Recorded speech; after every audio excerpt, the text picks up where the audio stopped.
Today, I will be talking about tutorial 9 in the VARS-TOOL package. This tutorial will cover the sensitivity analysis with any given data.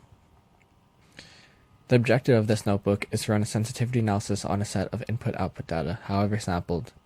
The data set may follow any multivariate distributional and correlational properties. Now, there are 3 example research questions that give a realistic take on how we can use the D-VARS program. Example research question 1. Suppose there is a model that you don't have access to run, but your colleague has already run it and taken a set of inputs and output sets with some unknown sampling strategy. How can you run a sensitivity analysis on this given data and identify the most important and the least important inputs and rank them? Example research question 2. Suppose you need to develop a machine learning model based on a set of given input-output data. The number of potential inputs to the model is large, and you like to do input variable selection to possibly reduce the model size for parsimonious reasons. Which inputs may have the most predictive power and which ones do the least? Example research question 3. Suppose you have collected data on a set of natural variables over time. These variables might follow any distribution and might be related to each other in complex and unknown ways. What is the strength of possible relationships of each variable to every other variable? So now we will begin the exercise. First, I've already ran the notebook, so all of the outputs are already present. But just to show you, we can run this by pressing Shift-Enter, and a new number should show up. So, first thing we need to do is import the needed libraries. This includes D-VARS. Now, read in the data file and check it out. The data file should be a CSV file, with each column representing a variable and each row representing a data entry. The heading of each column is the name of the respective variable. 2 example data files are given with the exercise 9a sample wave 60 and 9b sample HBV, generated in the appendix at the end of this exercise. Let's take a look at them.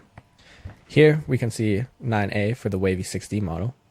Each column header needs to be the exact name of the parameter that you use when you input it into the experiment.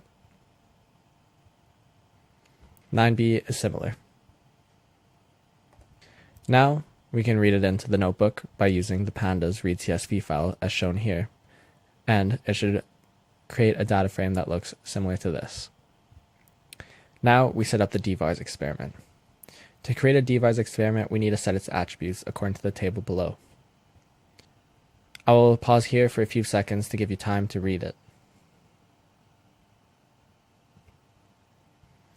Now we define the experiment with the attributes that we desire. After that, we run the D-VARS experiment. Since report verbose was true, it shows us what's going on in the insides of picking the optimal phi values. Now, let's check out the results. D-VARS has 4 types of results, as outlined below, but note the ratios, I-VARS, and phi opt are effectively reporting the exact same thing. Basically, the user only needs to look at the ratios. And the ratios are outputs of the input sensitivity, which are the values of I-VARS for each input divided by the sum of the I-VARS values for all of the inputs. I-VARS is the direct I-VARS values for the scale range of interest assigned in the setup of the experiment. Phi opt is the optimal phis of the theoretical correlation function at different directions found by the optimization algorithm. Variance is the variance of the variable designated as the output.